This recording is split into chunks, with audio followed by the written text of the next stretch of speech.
Technology will not save you from behavioral stupidity. It can never save you.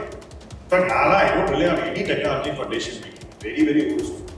When you have too much technology in your life, it's like living in a bar. You get drunk on it and make decisions which you should never take, and it will definitely land you in a bad place.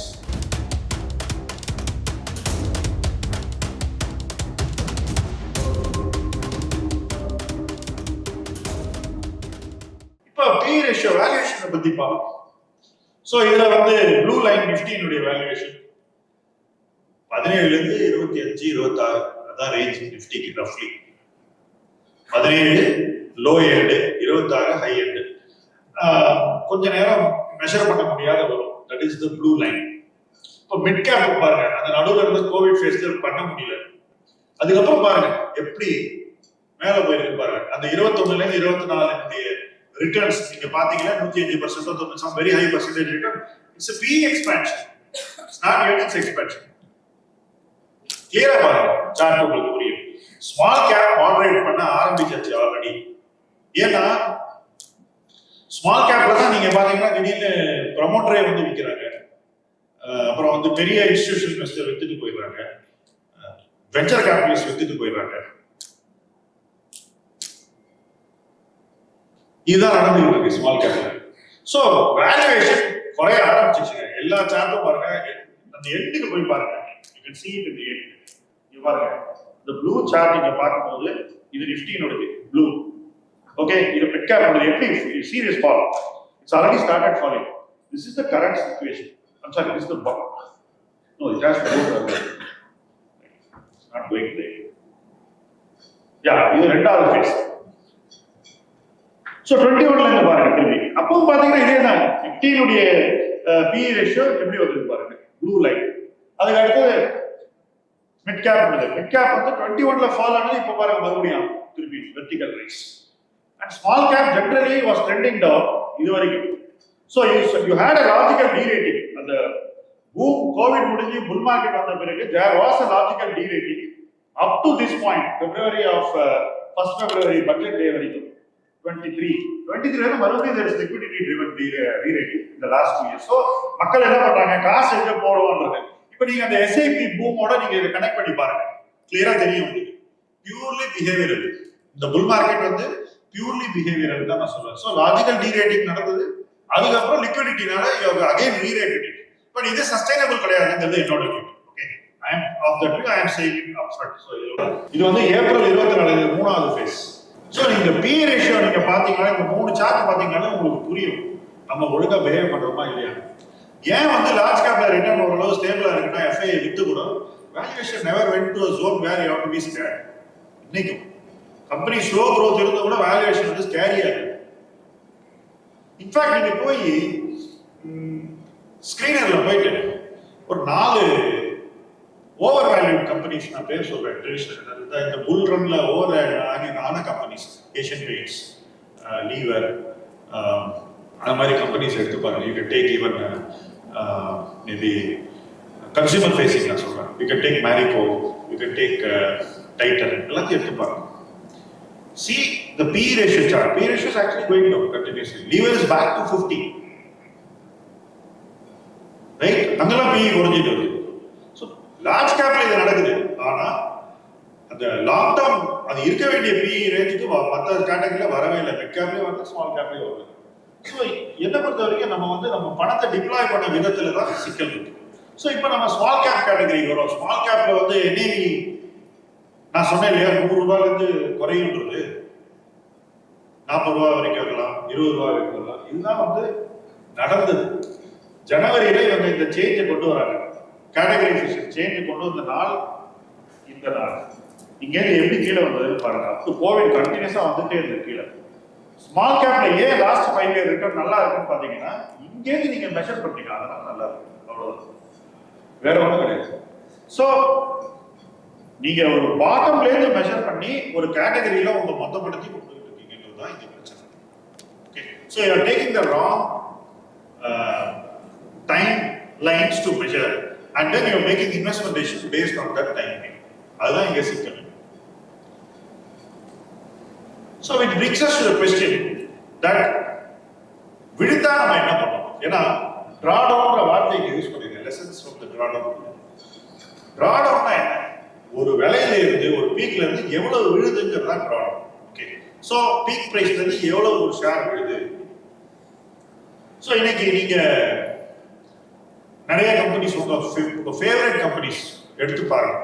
வீட்டுக்கு போயிட்டு peak பிரைஸ்ல இருந்து எவ்வளவு இறங்கிருக்கு அப்படின்னு பாருங்க. அதுதான் drawdown. ரொம்ப simple. Peak price எழுதுங்க ஒரு டைரியில, ஒரு காலம்ல பக்கத்துல இன்னைக்கு இருக்கிற விலையை போடுங்க, பர்சன்டேஜ் கால்குலேட் பண்ணுங்க ஓவர் தி பீக் பிரைஸ். அதுதான் டிராடவுன். ரைட்?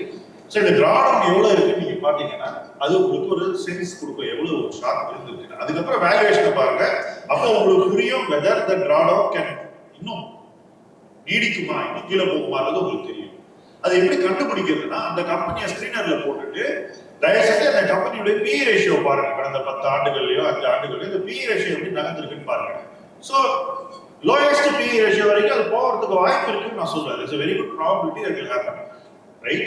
கோவிட்ல கிராஷ் ஆன பி ரேஷியோ கீழே போல மேல போச்சு. ஸோ கோவிட்னால எந்த பாதிப்பும் இல்லை உங்களுக்கு பி ரேஷியோ. லோயஸ்ட் பி ரேஷியோல அது முன்னாடி இருந்த காலகட்டங்கள்லயே இருக்கு. ஸோ இந்த டிராடவுன் எவ்வளவு வரும்ன்றது தெரிஞ்சுக்க வேண்டியது இன்னைக்கு ஸ்மால் கேப்ல ரொம்ப முக்கியம். இது தெரிஞ்சுக்கணும் அப்படிங்கிறதுக்காக யாரும் எந்த முயற்சியும் இது வரைக்கும் எடுக்கலைங்கிறது தான் முக்கியமான பாயிண்ட். என்ன முயற்சி எடுத்தாங்கன்னா ஃபண்ட் மேனேஜர்ஸ்ட என்ன கேள்வி கேட்கப்பட்டதுன்னா, இன்னைக்கு இருக்கிற வால்யூமை பேஸ் பண்ணி உங்ககிட்ட இருக்கிற போர்ட்ஃபோலியோ இருக்கிற ஷேர்ஸ் எல்லாம் விற்கணும்னா எவ்வளவு நாள் ஆகும் அப்படின்னா அளவிடு, அதை சொல்லுன்னு சொன்னாங்க. ஒரு கம்பெனியின் மீது சந்தைக்கு நம்பிக்கை குறைஞ்சிச்சுனாக்கா வால்யூம் என்ன ஆகுன்ற அடிப்படை கொஸ்டினை யாராவது ஆடியன்ஸ்க்கு ஆன்சர் பண்ணுங்க. ஒரு நிறுவனத்தின் மீது சந்தைக்கு இருக்கக்கூடிய நம்பிக்கை குறைஞ்சிச்சுன்னா அதனுடைய டெய்லி ட்ரேடிங் வால்யூம் என்ன ஆகும்? Common sense question. கூடுமா குறையுமா? குறையும். அப்போ ஒரு இன்ஸ்டிடியூஷன் வந்து எக்கச்சக்க பங்குகளை ஒரு நிறுவனத்துல வச்சிருந்து அந்த நிறுவனத்துடைய வால்யூம் குறைஞ்சிருச்சுனாக்கா அப்போ அந்த கம்பெனி அந்த அந்த இன்ஸ்டிடியூஷன் அந்த பங்குகளை விற்கிறதுக்கு வேண்டிய கால அவகாசம் என்ன ஆகும்? டெக்னிக்கலி என்ன ஆகும்? ஜாஸ்தி ஆகும். பட் ஆக்சுவலா அது ஆகாது. அந்த கம்பெனினால விற்கவே முடியாது. விற்கணும்னா டிஸ்ட்ரெஸ் பிரைஸ்ல விற்கணும். இதுதான் பேசிக் ஃபண்டமெண்டல். அப்போ இந்த ஃபண்டமெண்டல் ஒருத்தர் புரிஞ்சுக்கிட்டா ஓவர் வேல்யூவேஷன் இன்வெஸ்ட் பண்ணவே கூடாதுங்கிறது தெளிவா புரிஞ்சுக்கணும். You will never forget it. But as a market நம்ம இதை மறந்துங்கிறது தான் இங்க சிக்கல். ஒட்டுமொத்த சந்தையும் இப்படி ஒரு விஷயம் நம்ம கவலைப்பட வேண்டிய விஷயமே இல்லை அப்படின்னு நம்ம நினைக்கிறோம். ஓகே, எஃப்ஐ நினைக்கல. அவன் சான்ஸ் கிடைக்கும் போதெல்லாம் வித்துட்டு போனோம். அவன் நினைக்கவே இல்லை. அப்புறம் வந்து எம்என்சிஸ் இருக்காங்க பாருங்க, வேர்ல்பூல், ZF, டைமெக்ஸ், இந்த மாதிரி நிறைய கம்பெனிஸ் எம்என்சிஸ். அவங்க என்ன பண்றாங்க, இந்தியாவில் வேல்யூவேஷன் வந்து எக்கச்சக்கமா இருக்கு. நம்ம ஊர்ல நமக்கு பேலன்ஸ் ஷீட்ல கடன் இருக்கு, கோவிடுக்கு வாங்கின கடன்கள். அண்ட் இங்க வேல்யூவேஷன் ரொம்ப கம்மியா இருக்கு. ஸோ இந்தியாவில் போய் ஷேரை விட்டு பணத்தை கொடுத்து இங்க கடன் அடைச்சிடணும் வித்துக்கிட்டு இருக்காங்க. இந்த பணத்தை நம்முடைய மிட் கேப் ஃபண்ட் போய் அவன்கிட்ட கொடுத்து அவன் ஷேரை வாங்குறான். புரிஞ்சுக்க. ஒவ்வொரு தடவை வாங்கும்போது என்ன நினைக்கிறாங்க ஃபண்ட் மேனேஜர்ஸ், இதோட முடிஞ்சு போயிடும் செல்லிங் அப்படின்னு. முடியாது, மறுபடியும் வருவான். ஏன்னா நீங்க பார்க்கவே இல்லை அவனுடைய பேரண்ட் பேலன்ஸ் ஷீட்ல எவ்வளவு கடன் இருக்குன்னு. கொனாகிரான்னு ஒரு கம்பெனி, யூஎஸ்ல இருக்கக்கூடிய கம்பெனி. கொனாகிரா என்ன பண்ணாங்க, இங்க அக்ரோடெக் ஃபுட்ஸ்னு ஒரு கம்பெனி ஓன் பண்ணிட்டாங்க. இந்த ஆக்ட் பாப்கார்ன் சாப்பிட்றீங்கல்ல, அந்த கம்பெனி தான். சிம்பிளா சொல்றேன், உங்களுக்கு ஈஸியா ஞாபகம் இருக்கும். சன்ட்ராப் ஆயிலும் அந்த கம்பெனியுடைய பிராண்ட் தான். இந்த கம்பெனியுடைய ஷேர் பிரைஸ் வந்து 900-1000 ரூபாய் கிட்ட இருந்தது. கொனாகிரா ஒரே நாள்ல இந்த கம்பெனியை வித்துட்டு வெளியே போனோம். கம்பெனியை வித்துட்டாங்க. என்ன விலைக்கு வித்துருக்கான்னு யாராவது சொல்ல முடியுமா? Around 520, 525 at a discount of nearly 40% from the market price. ஒரே நாள் பிரைவேட் ஈக்விட்டி வித்துட்டு வெளியே போயிட்டாங்க. இங்க இருக்கக்கூடிய எந்த இன்வெஸ்டரும் பார்க்கவே இல்லை கொனாகிராவுடைய பேரண்ட் பேலன்ஸ் ஷீட்ல என்ன நடக்குது அப்படின்னு. சரி, கொனாகிராவுடைய ஐடிசி எடுத்துக்க. இன்னைக்கு மறுபடியும் வந்து பிஏடி ஐடிசியுடைய பங்குகளை வித்துக்கிட்டே இருப்பாங்க. வேற வழியே கிடையாது ஐடிசி. இப்போ என்ன நடக்குதுன்னா, ஃபாரின் இன்வெஸ்டர்ஸ் ஃபீல் தட் இந்தியாவில் வித்து பணத்தை அங்கே எடுத்துட்டு போகிறது பெட்டர். அவங்களுடைய லோக்கல் ப்ராப்ளம்ஸ் சால்வ் பண்றது better. And they feel that the Indian valuation is helping தம். இது வந்து மல்டிநேஷனல் கம்பெனிஸோட வியூ. நான் சில உதாரணங்கள் உங்களுக்கு சொன்னேன். இது ஸ்மால் கேப்லயும் நடக்கும், இது எல்லா இடத்துலையும் நடக்கும். ஸ்மால் கேப்ல என்ன நடக்கும்னா ப்ரொமோட்டர் வித்துடும். வோல்டாப்னு ஒரு கம்பெனி, நல்ல கம்பெனி. நான் சொல்ற எக்ஸாம்பிள்ஸ் எதுவுமே அதாவது தரத்தில் குறை சொல்லக்கூடிய நிறுவனங்கள் இல்லை, நல்ல நிறுவனங்கள் பற்றி தான். அந்த உதாரணங்கள் தான் உங்களுக்கு சொல்றேன். மோசமான உதாரணங்கள் எதையுமே நான் சொல்ல போறது இல்லை. ஓகே, வோல்டாப்ன்ற கம்பெனி நீங்க போய் பாருங்க. பீக் வேல்யூவேஷன்ல ப்ரமோட்டர் ஷேர் ஹோல்டிங் எவ்வளவு இருக்குது, எவ்வளவு குறைச்சிருக்காங்க. சோ ப்ரமோட்டர் விற்கிறாங்க, நம்ம ரீட்டைல் இன்வெஸ்டர் இன்டைரக்டா மியூச்சுவல் ஃபண்ட் மூலமா எவ்வளவு பேர் சொன்னாலும் நம்ம கேட்கறதுக்கு ரெடியா இருக்கு. இருக்கிறதுலே பெஸ்ட் ஃபண்ட் மேனேஜர்ஸ்லாம் வந்து ஜாகிரதையா இருக்குன்னு சொன்னா கூட நம்ம என்ன சொல்றோம், அவருக்கு ஒன்றும் தெரியாது, ரொம்ப கன்சர்வேட்டிவா இருக்கு. அப்படி சொல்லும் போது நம்ம எதை பார்க்க தவறுறோம்னா, என்ன நிறுவன மதிப்புல நம்ம பணத்தை போடுறோங்கிறத நம்ம பார்க்க தவறுகிறோம். We are not respecting our capital. If you don't respect your capital, the drawdown in the future will be brutal. சாதாரணமா இருக்காது, ப்ரூட்டலா. ஸோ இதுதான் ரொம்ப முக்கியமான விஷயம். இதை மைண்ட்ல வச்சுக்கோங்க. ஸோ நான் இப்போ என்ன நடந்ததுங்கிறத நான் சொல்ல போறேன். மறுபடியும் கோயிங் பேக் டு ரீகேப். 3 ஃபேஸா நீங்க வந்து இந்த காலகட்டங்களை பிரிச்சுக்கலாம். ஒண்ணு வந்து first phase in small cap. 2018 ஜனவரியிலிருந்து அந்த கோவிட் வாட்டர் வரைக்கும் ஒரு ஃபேஸை நான் எடுத்துக்கிறேன். அங்கேருந்து ஒரு ஏர்னிங்ஸ் ரிகவரி, பிகாஸ் கோவிட் ஏர்னிங்கே இல்லை. அங்கேருந்து ரிகவரி என்ன, எல்லாமே recovery, everything is growth. So we had 3 years of growth again, 21 to 24. அங்கேருந்து இப்போ வேல்யூவேஷன் கிளீனப் நடந்துருக்கு. ஸ்லோவா தான் நடக்குது வேல்யூவேஷன் கிளீனப். ஏன் வேல்யூவேஷன் கிளீனப் ஸ்லோவா நடக்குதுன்னா, நம்ம போடுற பணம் தான் அது காரணம். நம்ம போடுற எஸ்ஐபி, நம்ம போடுற lump sum, concentration of capital in the wrong place, இதுதான் காரணம். சோ இன்னைக்கு என்ன பண்ணலாம் இன்வெஸ்டருக்கு ரொம்ப முக்கியமானது. இப்ப நான் as a distributor who gives incidental advice to his clients, இத நீங்க யோசிங்க, இப்படி பண்ணா பெட்டர் அப்படின்னு நான் சொல்லலாம் என்னோட கிளைண்ட். சோ நான் என்ன பண்ணிருக்கேன்னாக்கா 2025 பூரா இன்வெஸ்டர்ஸ் வெறும் லார்ஜ் கேப்ல இன்வெஸ்ட் பண்ண வச்சிருக்கேன். கண்டினியூஸா ஒன்லி லார்ஜ் கேப். நிறைய பேர் இதுல நிறைய கிரிட்டிசிசம் சொல்லிக்கிட்டே இருந்தாங்க. இதே காலகட்டத்தில் நிறைய நண்பர்கள் வெறும் ஸ்மால் கேப்ல இன்வெஸ்ட் பண்ணிட்டு இருந்தாங்க. நிறைய நண்பர்கள் நேரடியா டைரக்ட் ஆப்ஷன்ல பண்றவங்களும் சரி, டிஸ்ட்ரிபியூட்டர் மூலமா பண்றவங்களும் சரி, வெறும் ஸ்மால் கேப், மிட் கேப் இதை மட்டும் தான் பண்ணிட்டு இருக்காங்க. மற்றது எதுவுமே சொல்லாதீங்க. இதுதான் அவங்களுடைய ஒரு நிலைப்பாடா இருக்கு. நாங்க வந்து லார்ஜ் கேப் தான் ஆங்கர் பண்ணிட்டு இருக்கோம். ஏன்னா அங்கதான் எங்களுக்கு ஸ்கோப் ஃபார் சம் ரிட்டர்ன் தெரிஞ்சது. அதாவது மியூச்சுவல் ஃபண்ட்ல சொல்றேன். நேரடி பங்குகள்ல 1-2 பங்கு கிடைக்கும் நமக்கு வாங்குறதுக்கு. That is not different thing. And இதனுடைய திங்கிங் என்னன்னா, small and mid cap valuation எப்போ கீழே வருதோ, நான் சொன்னேன்ல 100ல இருந்து ஒரு 40 வந்தாலே வாங்கலான்னு. ஸோ அந்த டிராடவுன் நல்லா வந்து வேல்யூவேஷன் நம்ம கம்ஃபர்ட் ஜோன்ல வரும்போது, பீக்ல இருந்து நிறைய விழுந்த பிறகு வேல்யூவேஷன் நம்ம கம்ஃபர்ட் வந்த பிறகு அப்போ ரிஸ்க் ஆட் பண்ணாங்கன்னா என்னுடைய திங்கிங். ஓகே, ஸோ அப்பதான் ரிஸ்க் ஆட் பண்ணணும். பி ரேஷியோ லோவா இருக்கணும், சென்டிமெண்ட் சப்டியூடா இருக்கணும். இன்னைக்கு சென்டிமெண்ட் ஸ்மால் அண்ட் மிட் கேப்ல சப்டியூடா இருக்கான்னு என்ன கேட்டீங்கன்னா இல்லைன்னு அடிச்சு சொல்லுவோம். இட்ஸ் ஸ்டில் ஃப்ராத்தி, நிறைய இருக்கு. அண்ட் மறுபடியும் இது மேல போகும்போது, பி ரேஷியோ மேல போய் எல்லாரும் யூஃபோரியா வரும்போது மறுபடியும் நம்ம ஸ்மால் கேப் விட்டுதான். So the time to play small cap if you want to make high returns is when the P ratio is reasonable or low and when the sentiment is subdued. யாரும் அந்த பக்கம் போக மாட்டேன்னு சொல்லும் போதும், நிறைய பேர் அதுல இருந்து பணத்தை வெளியே எடுக்கும் போது கூட இன்வெஸ்ட் பண்ணணும்.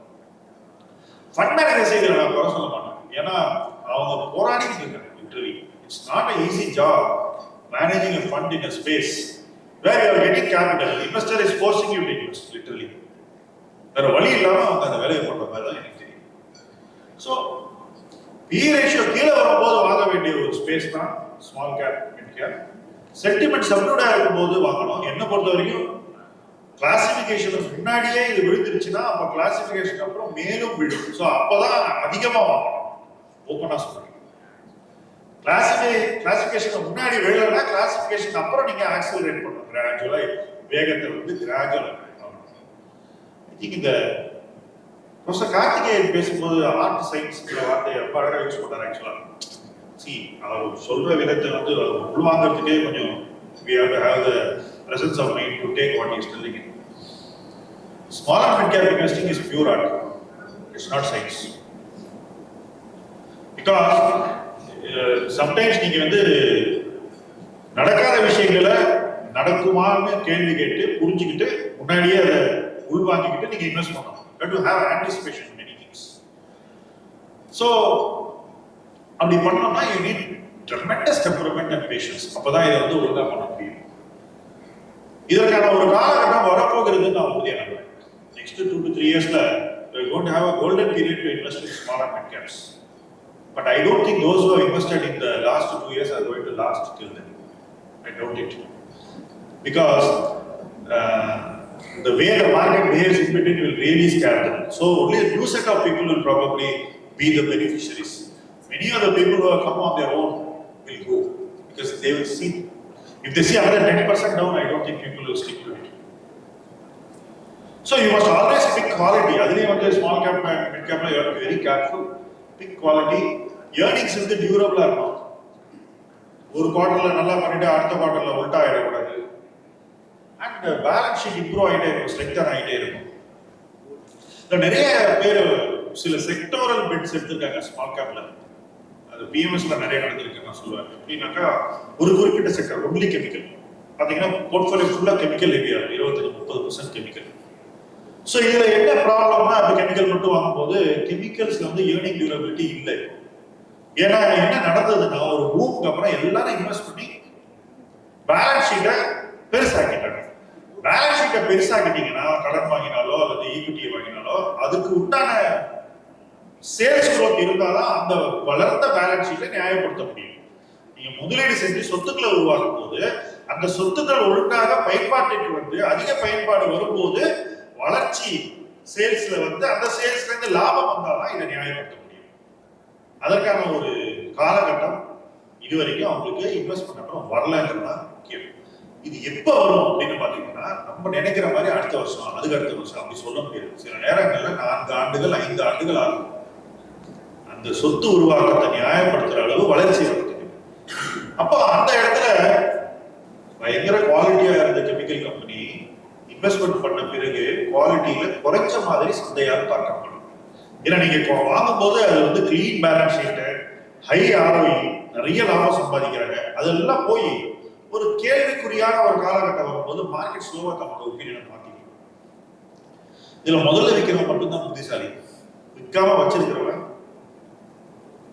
he is a scapegoat, right? இது மாதிரி நிறைய விஷயங்கள் நடந்துகிட்டு இருக்கு. So you have to pick quality.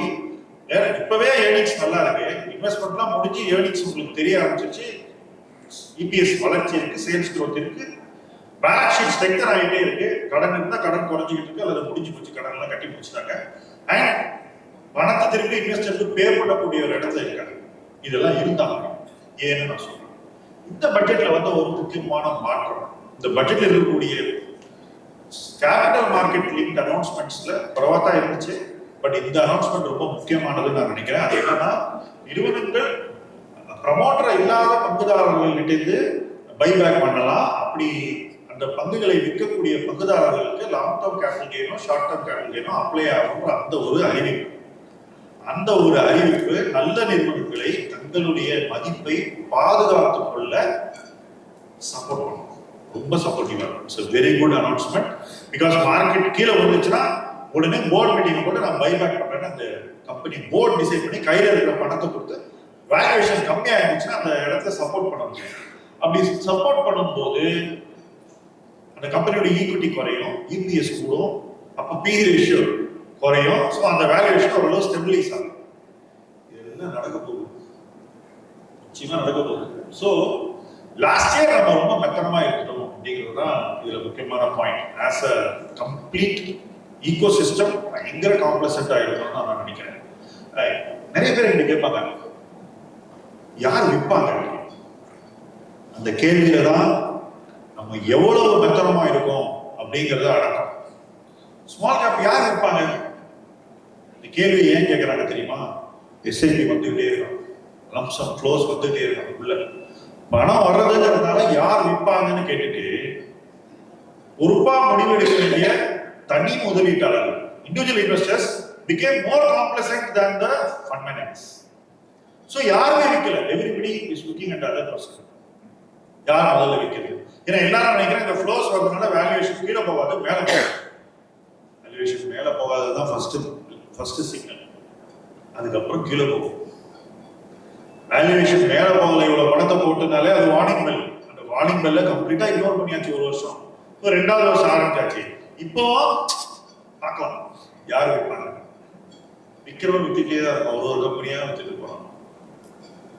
நீங்க மியூச்சுவல் ஃபண்ட் 10% மேல வச்சிருக்கக்கூடிய கம்பெனிஸ்ல பாருங்க, எடுத்துட்டு ப்ரமோட்டர் எவ்வளவு ஷேர் வித்திருக்கான்னு பாருங்க, ஸ்டோரி இருக்கு. இல்லைன்னா பிரைவேட் ஈக்விட்டி எப்படி வித்துட்டு வெளியே போயிருக்கான்னு பாருங்க, அல்லது விசி வெஞ்சர் கேபிட்டலிஸ்ட் எப்படி வித்துட்டு போயிருக்கான்னு பாருங்க, புரிஞ்சிடும். ஷேர் வாங்கி நம்ம வச்சிருக்கானு பாருங்க, அந்த பங்கு மறுபடியும் ஆன்சர் கிடைச்சிடும். ஸோ இதெல்லாம் கிளீன் அப் ஆகி அதுக்கப்புறம் இந்த ஈகோ சிஸ்டம் வந்து ஸ்டெபிலிட்டிக்கு வந்து அங்கேருந்து ஸ்மால் கேப் வளரும். இது நடக்காம அப்படியே பைபாஸ் பண்ணி நேர படம் கிளைமேக்ஸுக்கு போகுமான்னா எனக்கு சந்தேகம். அப்படி ஒரு பிஹேவியர் ஸ்டாக் மார்க்கெட்ல நான் பார்த்ததில்லை. அப்படி நடந்தா அதை ஏற்றுக்கும், பரவாயில்ல. பட் அதுக்கான ஒரு சாத்தியக்கூறு எனக்கு தெரியல. இன்னைக்கு இருக்கக்கூடியது we are a market which is nervous at the edge. Individual கம்பெனிஸ்ல டெஃபினட்டா இது ஒன்னொன்னா வந்து உடைய போகுது. நீங்க வேர்ல்பூல் இந்தியா மாதிரி கம்பெனிஸ்ல பார்த்துட்டீங்க, ஆல்ரெடி நிறைய கம்பெனிஸ்ல பார்த்துட்டீங்க. மியூச்சுவல் ஃபண்ட் வந்து 10% வச்சுட்டு இருந்தா வேர்ல்பூல் இந்தியா. ஏன்னா ப்ரமோட்டர் 75% வச்சுட்டு இருந்தாங்க. ப்ரமோட்டர் வந்து 25% வித்துட்டு 21% போவேன்னு ஒரு அனௌன்ஸ்மெண்ட் வேற கொடுத்தாங்க, இன்னும் நான் விற்பேன் அப்படின்னு. நிறைய கம்பெனில வந்து வெஞ்சர் கேபிட்டலிஸ்ட் வித்துட்டு வெளியே போயிட்டாங்க, கிராம்டன் கிரேஸ் மாதிரி. There is no promoter in the company. Can you believe?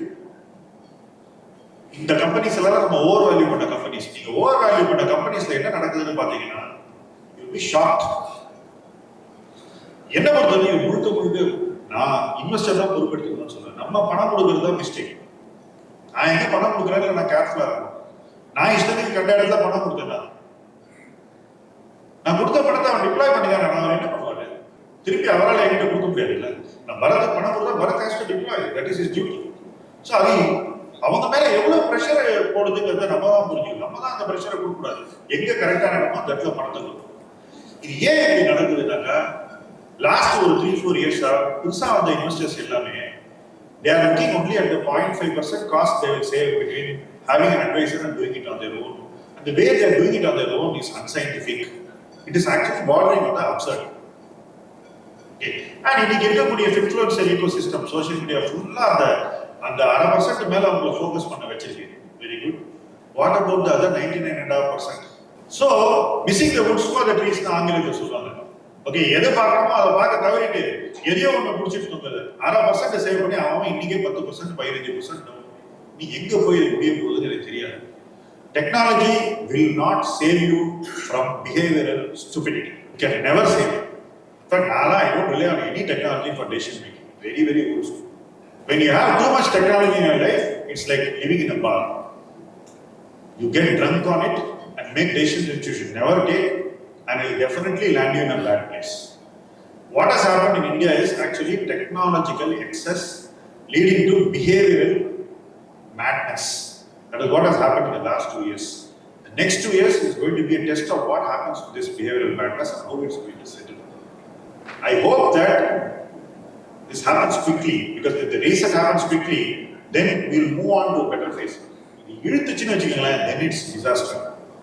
Luckily, we have a large base of investors who can quickly change the direction of the market. Hopefully, investors see what they need to see before it's too late. That is my closing remark. And I thank you for this opportunity. And I hope that all of you stay in the market for the next 5 years, wherever you are, and make a lot of money. Because இங்கேருந்து நீங்க ஜெயிக்கணும்னா ரொம்ப முக்கியமானது மார்க்கெட்ல இருக்கணும். நிலைச்சாலே வெற்றி. Thank you. Magic Money TN Summit Goa editionல இருக்கும்.